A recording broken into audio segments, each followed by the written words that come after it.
జీవితం అంటే కేవలం సుఖాలు మాత్రమే కాదు. ఒక్కోసారి ఊహించని కష్టాలు, అవమానాలు విషంలా మనల్ని చుట్టుముడతాయి.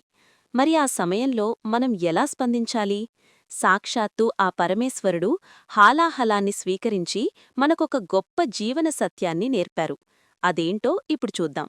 సముద్ర మథనంలో అమృతం కంటే ముందే భయంకరమైన హాలాహలం పుట్టింది.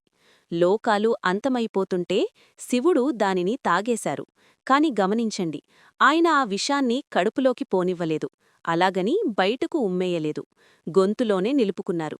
మన జీవితంలో ఎవరైనా మనల్ని విమర్శించినా లేదా అవమానించినా ఆ విషాన్ని లోపలికి తీసుకుని మనసును పాడు చేసుకోకూడదు. అలాగని బయటకు అని ఇతరులను బాధించకూడదు. ఆవేశాన్ని నియంత్రించుకోవడమే అసలైన శక్తి. విషాన్ని తను భరించి దేవతలకు అమృతాన్ని ప్రసాదించారు శివుడు. ఆయన నీలకంఠుడు అయి లోకానికి మంగళకరుడు అయ్యారు.